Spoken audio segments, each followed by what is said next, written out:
నమస్తే, welcome to SVTV news bulletin. ముందుగా headlines చూద్దాం. చంద్రబాబు విదేశీ పర్యటనపై సాక్షి వికృత రాతలు హేయం. మాజీ మంత్రి నక్క ఆనందబాబు.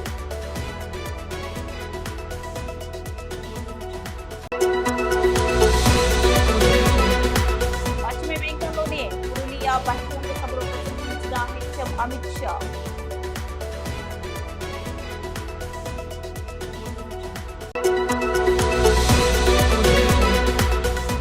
ఏడుకొండల వెంకటేశ్వర స్వామిని దర్శించుకున్న తెలంగాణ ముఖ్యమంత్రి రేవంత్ రెడ్డి కుటుంబం.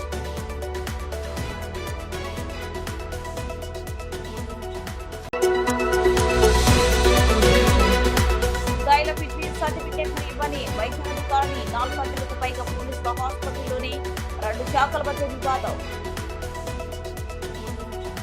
చంద్రబాబు విదేశీ పర్యటనపై సాక్షి వికృత రాతలు హేయం. మాజీ మంత్రి నక్క ఆనందబాబు మీడియా సమావేశం నిర్వహించారు. అందరికీ నమస్కారం. జగన్మోహన్ రెడ్డి అవినీతి పత్రిక సాక్షి అబద్ధాలని నిత్యం ప్రసారం చేసే సాక్షి ఛానల్ పత్రిక, ఈ రెండిట్లో చంద్రబాబు నాయుడు గారి విదేశీ పర్యటన మీద నిన్న ఈరోజు విషపు రాతలు రాస్తూ ఉన్నారు. ఒకరోజు అనుమతి లేకుండా అమెరికాకి వెళ్ళాడని, ఈరోజు ఇటలీకి వెళ్ళాడని, దానికి ఏదో వీళ్ళు అనుమతి తీసుకోలేదన్నట్టుగా రాస్తూ ఉన్నారు.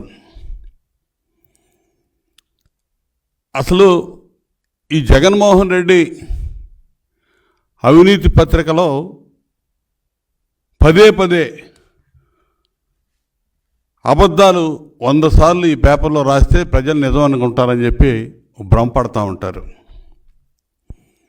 జగన్మోహన్ రెడ్డి చీకటి చేష్టలన్నీ బాబు గారికి అంటగట్టి సాక్షిలో అబద్ధాలు ప్రసారం చేయడానికి, ప్రచారం చేయడానికి వీళ్ళు ఆ రాతలు రాయటం, ఇందులో ఒక ట్రేడ్ తయారు చేసుకున్నారు వీళ్ళు. అసలు నిస్సిగ్గుగా ఉంటాయి వీళ్ళు రాసే రాతలు కానీ, సాక్షి ఛానల్లో చూపించే చిత్రాలు కానీ, వార్తలు కానీ. ఇవాళ చంద్రబాబు నాయుడు గారు విదేశీ పర్యటన గురించి వీళ్ళు మాట్లాడుతున్నారు. అసలు వీళ్ళకెందుకు? చంద్రబాబు నాయుడు గారు అమెరికా వెళ్ళాడా, ఇటలీ వెళ్ళాడా, యూరప్ కంట్రీస్కి వెళ్ళాడా? మీకు అవసరమా? NHC సెక్యూరిటీలో ఉండే వ్యక్తి, ఆయనకి సెక్యూరిటీ రీజన్స్ కారణంగా అన్ని విషయాలు కూడా బయటికి చెప్పరు. మీకు చెప్పాలా? మీరు ఒక పనికిమాలిన బ్యాచ్, ఒక మాఫియా బ్యాచ్, మీకు మేము వివరాలు చెప్పాలా ఎక్కడికి వెళ్తుంది? పోనీ చంద్రబాబు నాయుడు గారు కోర్టు ఏమైనా ఆంక్షలు ఉన్నాయా నీకున్నట్టు? నువ్వు వెళ్ళాలంటే, విదేశాలకు వెళ్ళాలంటే కోర్టు పర్మిషన్ తీసుకోవాలి. నీకు కేసుల్లో 13 CBI కేసుల్లో ఛార్జ్ షీట్లు ఎదుర్కొంటున్నావు, 7 ED కేసుల్లో ఛార్జ్ షీట్లు ఎదుర్కొంటా ఉన్నావు. నీ ఆస్తులు చాలా వరకు ED జప్తు చేసి ఉంది.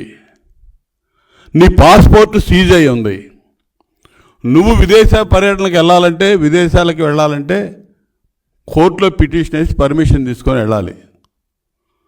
చంద్రబాబు నాయుడు గారికి ఆ అవసరం లేదే. ఆయన పాస్పోర్ట్ సీజ్ అయ్యలేదు. ఆయన మీద ఛార్జ్ షీట్లు ఫైల్ చేయాలని చూసినా కూడా కోర్టు వాటిని నిరాకరించింది. ఛార్జ్ షీట్లు ఫైల్ అవ్వలేదు ఆయన మీద. నువ్వు పెట్టిన పనికిమాలిన కేసులు ఏది కూడా ఛార్జ్ షీట్లు ఫైల్ అవ్వాలా. ఆయన కోర్టు పర్మిషన్ తీసుకోవాలని ఎక్కడ కూడా, ఆయన బెయిల్ మీద, బెయిల్ ఆర్డర్లో ఎక్కడ కూడా బయటికి వెళ్ళాలంటే కోర్టు పర్మిషన్ తీసుకోవాలని కూడా లేదు. ఇంక నీకెందుకు? అవిశ్రాంతంగా పనిచేస్తాడు చంద్రబాబు నాయుడు గారు, ఆయన ఫ్యామిలీ. ప్రతి సంవత్సరం విదేశీ పర్యటనలకు వెళ్ళడం అలవాటు. అదేవిధంగా ఈ సంవత్సరం కూడా వెళ్ళారు. నువ్వు చెప్పాలి. నువ్వు వెళ్ళావు లండను, నువ్వు కోర్టు లండన్ వెళ్ళటానికని చెప్పి నువ్వు ఎక్కినటువంటి విమానం ఆమ్స్టర్డామ్లో ల్యాండ్ అయింది. దీనికి నువ్వు వివరణ ఇచ్చుకోవాలి. నువ్వు నేరస్తుడివి, నువ్వు వివరణ ఇవ్వాలి. నువ్వు చెప్పిన కాడికి వెళ్లాల్సిన అవసరం నీకుంది, లేకపోతే క్రైమ్ అది. చంద్రబాబు నాయుడు గారు చెప్పి వెళ్లాల్సిన అవసరం లేదు. నువ్వు ఎక్కడికి వెళ్తున్నావో కోర్టులో పిటిషన్ ఫైల్ చేసి నేను పలానా చోటకి పలానా కారణం మీద పలానా పని మీద వెళ్తున్నానని చెప్పి నువ్వు అడిగి వెళ్ళాలి. నువ్వు దాన్ని తప్పితే నువ్వు వైలేషన్, అది నువ్వు వివరణ ఇవ్వాలి. రేపు వచ్చినాక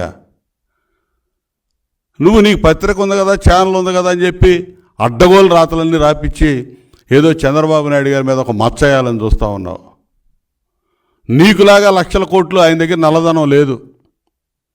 ఒక్క రూపాయి నువ్వు పెట్టిన పనికి మాలిన కేసులు ఎక్కడ కూడా ఒక్క రూపాయి కూడా నువ్వు నిరూపణ చేయలేవు, జరగవు. ఎందుకంటే ఆయన మచ్చలేని చంద్రుడు. ఆయన ఏ అవినీతి ఆయనకు అంటదో నువ్వు అంటించలేవు. అంటించడానికి ప్రయత్నం చేసావు. నీ దగ్గర ఉన్నటువంటి తాబేదాన్ని పనికి మాలిన అధికారులను పెట్టుకొని కేసులు పెట్టావు, జైలుకి పంపించి సునకానందం పొందావు. అంతేగాని అంతకుమించి నువ్వేం చేయలేవు. కానీ నీ మీద అట్టగాదే, సిబిఐ ఈడీ ఛార్జ్ షీట్లు ఫైల్ అయి ఉన్నాయి. 43,000 కోట్లు మీ నాన్న అధికారంలో ఉన్నప్పుడు అధికారాన్ని అడ్డం పెట్టుకొని అడ్డగోలుగా దోచేసావని చెప్పి సిబిఐ ఛార్జ్ షీట్లు ఎదుర్కొంటున్నావు. అసలు నువ్వు చెబుతున్నావు సూట్ కేసు కంపెనీలు, షెల్ కంపెనీలు అని. అసలు ఆ పదాలు ఉమ్మడి ఆంధ్రప్రదేశ్ రాష్ట్ర ప్రజలకి పరిచయం చేసిందే నువ్వు. షెల్ కంపెనీలు అంటే తెలియదు ఎవరికి, సూట్ కేసు కంపెనీలు అంటే ఏంటో తెలియదు, క్విట్ ప్రోకో అనే వర్డింగే తెలియదు అసలు ఈ ప్రజలకి. అవన్నీ పరిచయం చేసినటువంటి ఆర్థిక ఉగ్రవాది, ఆర్థిక నేరస్తుడివి నువ్వు జగన్మోహన్ రెడ్డి.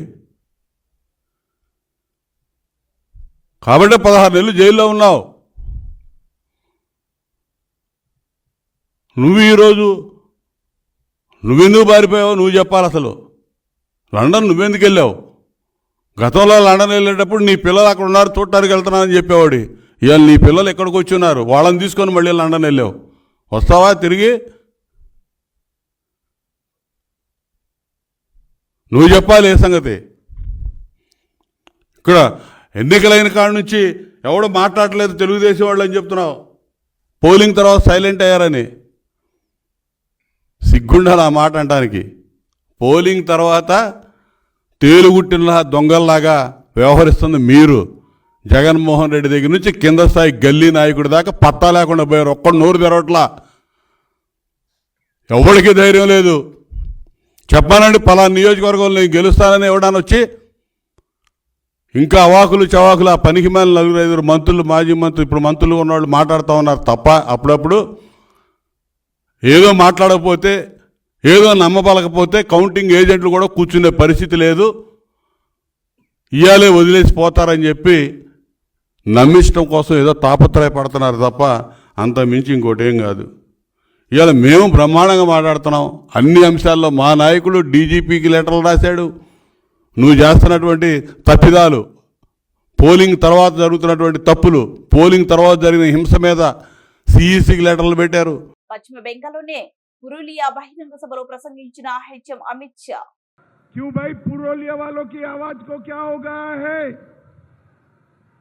मोदी जी को तीसरी बार प्रधानमंत्री बनाना है या नहीं बनाना है? 400 पार करना है या नहीं करना है? ये ज्योतिर्मय को सांसद बनाना है या नहीं बनाना है? तो ऐसी आवाज नहीं चलेगी। मेरे साथ दोनों हाथ उठाइए, उठाइए सभी लोग दोनों हाथ। विजय के विश्वास की मुट्ठी भींच कर बोलिए जय श्री राम, जय जय श्री राम। ये पीछे खड़े सारे लोग आगे आ जाओ जरा, रोड पर से सारे भाई बहन आगे आ जाए जरा। मंच पर उपस्थित कमल कांतो हांसदा जी, नरहरि महतो जी, वानेश्वर महतो जी, सुदीप मुखर्जी जी, अजय पोद्दार जी, नदिया बावरी जी, अमर कुमार बावरी जी, विवेक रंगा जी, जनप्रिय घोष जी, विद्यासागर चक्रवर्ती जी, विकास बनर्जी जी, हमारे गुजरात के नेता शशिकांत पंड्या जी, बिल्लेश्वर सिन्हा जी, जयंतो मंडल जी, सुप्रभात पात्रा जी, श्रीपति मास्तो जी, और आज जिनको जिताने की अपील करने के लिए मैं आया हूं, ऐसे हमारे प्रत्याशी ज्योतिर्मय महतो के लिए जोर से ताली बजाइए। और आज पुरुलिया की सभा में आए हुए प्यारे भाइयों, बहनों, माताओं और मेरे जिगर के टुकड़े जैसे युवा मित्रों, आप सभी को नमस्कार। भाइयों बहनों, ये फोटोग्राफर बैठ जाओ भाई तुम। भाइयों बहनों,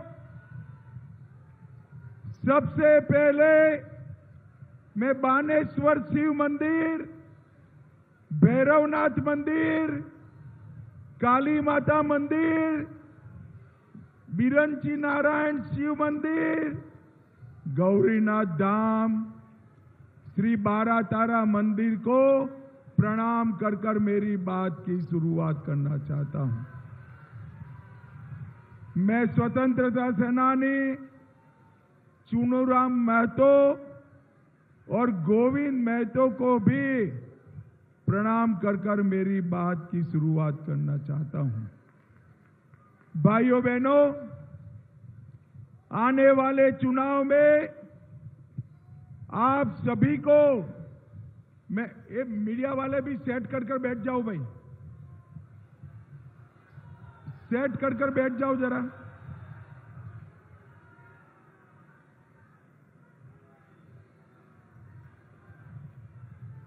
अरे बैठ जाओ भाई, सेट कर कर, मैं यहीं रहकर खड़ा रहने वाला हूं, बैठ जाइए, बैठ जा दोस्त। बोलो भारत माता की।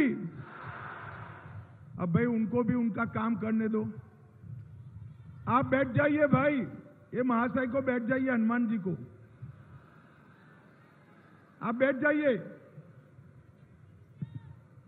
भाइयों बहनों, आने वाले चुनाव में पूरा देश मोदी जी को प्रधानमंत्री बनाने के लिए तैयार खड़ा है।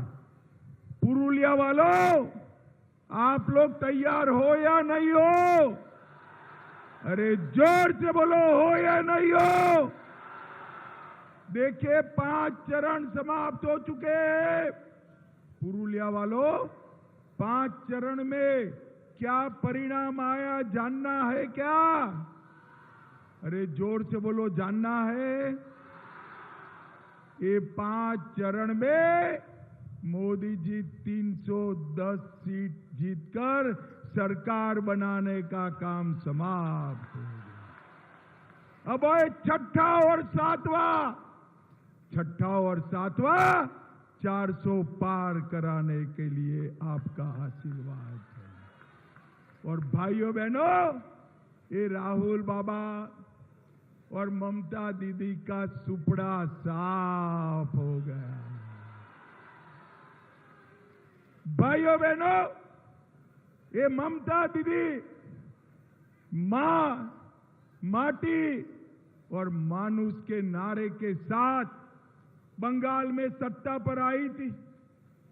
पुरुलिया की जनता ने कम्युनिस्टों को हराकर ममता दीदी को सत्ता दी और आज मां, माटी, मानुष तीनों सूत्र गायब हो गए। मुल्ला, मदरसा और माफिया का सूत्र हाथ में आया। भाई बैठ जाओ, अब तुम बैठ जाओ। मां, माटी और मानुष की जगह मुल्ला, मदरसा और माफिया का सूत्र తిరుమల శ్రీవారిని కుటుంబ సభ్యులతో సహా దర్శించుకున్నారు. ఆయనతో పాటు భార్య, కుమార్తె, అల్లుడు, మనవడు ఉన్నారు. మనవడి పుట్టి వెంట్రుకలు కార్యక్రమం కోసం ఆయన నిన్న సాయంత్రం తిరుమల చేరుకున్న రేవంత్ రెడ్డి ఉదయం పుట్టెంట్రుకలు కార్యక్రమం పూర్తయిన తర్వాత ముడుపులు చెల్లించడానికి ఆలయంలోకి కుటుంబ సభ్యులతో సహా వెళ్లారు. ఆలయంలోకి వైకుంఠము క్యూ లైన్ ద్వారా ఆయన చేరుకున్నారు.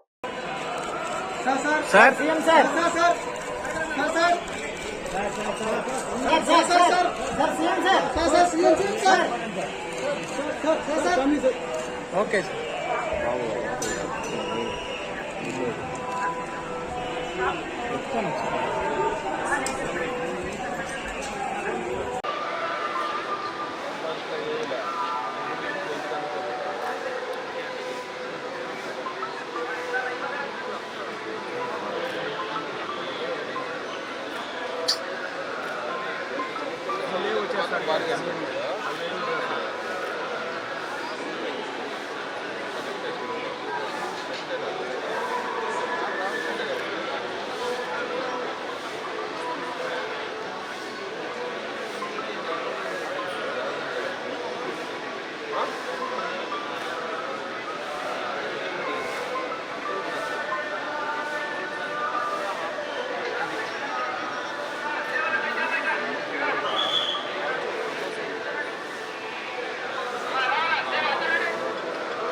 సార్ ఆయన ముందుకు వెళ్ళము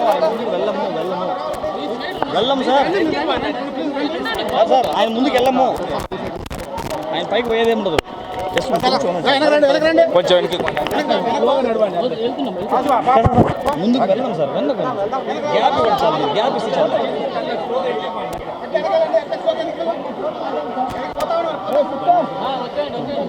ముందుకైతే బాగుంది సార్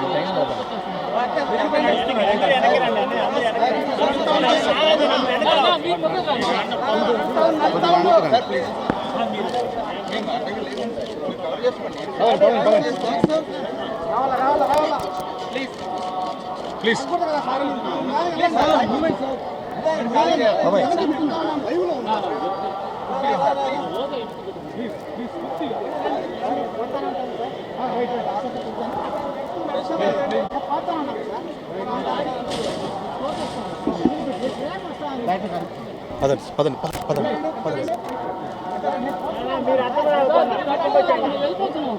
సార్ 1 సెకండ్ సార్ నడుచుదామా ఎక్కుదాం సార్ టెంపుల్ ఫ్యామిలీ ఫోటో తీసుకుందాం సార్ టెంపుల్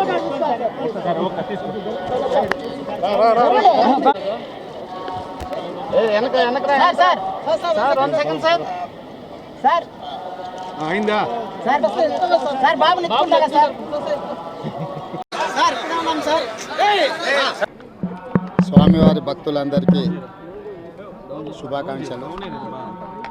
తెలంగాణ రాష్ట్ర ప్రభుత్వం ఏర్పడిన తర్వాత స్వామివారి దర్శనం చేసుకోవాలని ప్రయత్నం చేసిన ఎన్నికలు స్థానిక పరిపాలనలో కాస్త సమయం దొరకకపోవడం వల్ల ఈరోజు స్వామివారిని దర్శించుకున్నాం. 2 రాష్ట్రాల సత్సంబంధాలు కొనసాగాలని, 2 రాష్ట్రాల అభివృద్ధి పదం వైపు నడవాలని, ఆంధ్రప్రదేశ్లో ఏర్పడబోయే ప్రభుత్వము ఆ రాష్ట్ర ముఖ్యమంత్రితో తెలంగాణ ముఖ్యమంత్రిగా సత్సంబంధాలతో సమస్యలన్నిటిని కూడా పరిష్కరించుకొని కలిసికట్టుగా నడిచి 2 రాష్ట్రాలు అభివృద్ధి పదం వైపు నడిపించే విధంగా ఒకరికి ఒకరు సహకరించుకొని ముందుకు వెళ్ళాలని ఆకాంక్షించను. అదేవిధంగా తెలంగాణ రాష్ట్ర ప్రభుత్వం తరఫున కొండ మీద ఒక సత్రం నిర్మాణము, కళ్యాణ మండపం నిర్మించి తెలంగాణ నుంచి వచ్చే భక్తులకే కాకుండా దేశం నలుమూలల నుంచి స్వామివారిని సందర్శించుకునే భక్తులందరికీ కూడా సౌకర్యాలు కల్పించడంలో తెలంగాణ రాష్ట్ర ప్రభుత్వం కూడా భాగస్వామ్యం తీసుకోవాలనుకుంటుంది. ఈ ఫలితాల ప్రక్రియ ముగిసిన తర్వాత తప్పకుండా తెలంగాణ రాష్ట్ర ప్రభుత్వం తరఫున సత్ర నిర్మాణానికి అవకాశం ఉంటే కళ్యాణ మండపం నిర్మించి స్వామివారి సేవ కొనసాగించాలని రాష్ట్ర ప్రభుత్వం భావిస్తుంది. తప్పకుండా తొందరలోనే ఆంధ్రప్రదేశ్ ముఖ్యమంత్రిని కలిసి విజ్ఞప్తి చేసి ఇక్కడ స్వామివారి సేవలో తెలంగాణ రాష్ట్ర ప్రభుత్వం కూడా భాగస్వామ్యం తీసుకోవాలని కోరుకుంటున్నాం. కొండ మీద రాజకీయాలు మాట్లాడకూడదు. తప్పకుండా మంచి వాతావరణం ఉంది, వాతావరణం కూడా అనుకూలించింది. గత సంవత్సరం కరువు వచ్చిన తాగునీటి సమస్య ఉన్న సమస్యలను అధిగమించి మంచి ఋతుపవనాలు మంచి కాలం అవుతున్నది. వానలు పడాలి, పంటలు పండాలి, రెండు రాష్ట్రాలు సుభిక్షంగా ఉండాలనే మా ఆలోచన. ప్రకృతి కూడా సహకరిస్తుంది. తప్పకుండా పాలకుల మనసులో ఎలాంటి స్వామివారు ఒక ఆలోచన కలిగించి తప్పకుండా ఆ ప్రాంత రైతులకు సహాయం చేసే విధంగా వానలు పడి పంటలు పండుతాయి. మా ప్రభుత్వ కార్యాచరణ కూడా ప్రధానంగా రైతాంగాన్ని ఆదుకొని దేశం యొక్క సంపదను పెంచాలనేది మా ఆలోచన. ఆ విధంగా ముందుకు సాగాలని. ముద్దాయిలకు సంబంధించిన ఫిట్నెస్ సర్టిఫికేట్ విషయంలో రెండు ప్రధాన శాఖల నడుమ వివాదం నెలకొంది.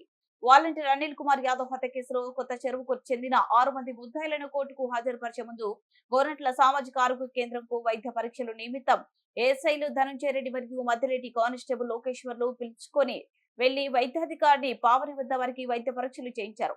అయితే కోర్టులో ఇవ్వడానికి ముద్దాయిలకు సంబంధించిన ఫిట్నెస్ సర్టిఫికెట్లు ఇవ్వాల్సి ఉండగా వైద్యాధికారిని పావని ససేమిరా అనడంతో చివరకు సిఐ సుబ్బారాయుడు దృష్టికి తీసుకెళ్లారు. సిఐ సుబ్బారాయుడు ఆసుపత్రికి చేరుకుని నిబంధనల మేరకు కేవలం ముద్దాయిల ఆరోగ్య విషయంలో మాత్రమే కోర్టుకు సబ్మిట్ చేయడానికి ఫిట్నెస్ ఇవ్వాలని కోరగా ఆమె ఇవ్వలేదు. చివరకు వారి జిల్లా స్థాయి అధికారితో ఫోన్లో మాట్లాడిన మెడికల్ సర్టిఫికెట్లు ఇవ్వడం కుదరదని సమాధానం ఇచ్చారు.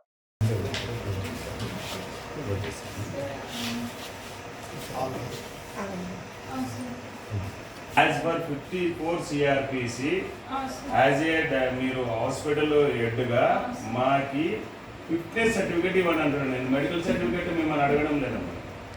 54 CRPC ప్రకారం ఫిట్నెస్ సర్టిఫికేట్ అడుగుతున్నాను సార్. ఫిట్నెస్ సర్టిఫికేట్ అడుగుతున్నా సార్ నేను.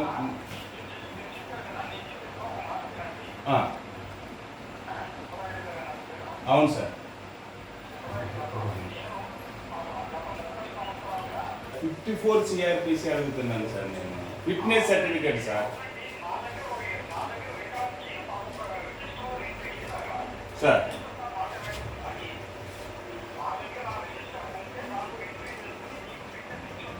సార్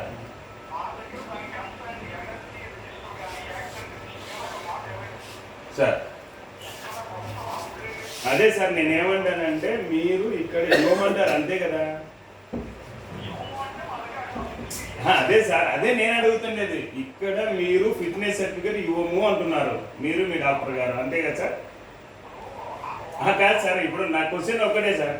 ఇప్పుడు మీరు ఇక్కడ 54 CRPC ప్రకారము ఫిట్నెస్ సర్టిఫికేట్ ఈ హాస్పిటల్లో లేదు, మా డాక్టర్ గారు ఇవ్వరు, మేము ఇవ్వమని తమను చెప్తున్నారు, అంతే కదా సార్?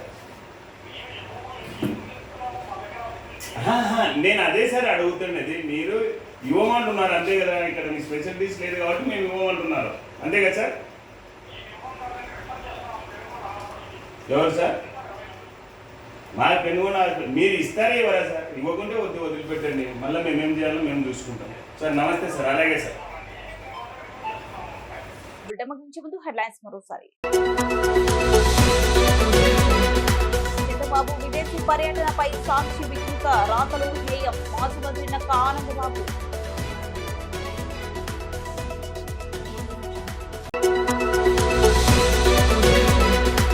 పశ్చిమ బెంగాల్లోని పురులియా బహిరంగ సభలో ప్రసంగించిన HM Amit Shah.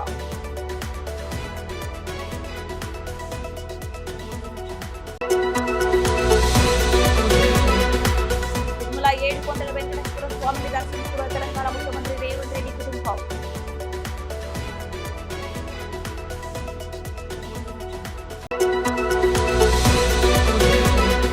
ముద్దాయిల fitness certificate ఇవ్వని వైద్యాధికారిని 4 గంటలకు పైగా పోలీసుల ఆసుపత్రిలోని 2 శాఖల మధ్య వివాదం. మరింత సమాచారం కోసం చూస్తూనే ఉండండి SBTV.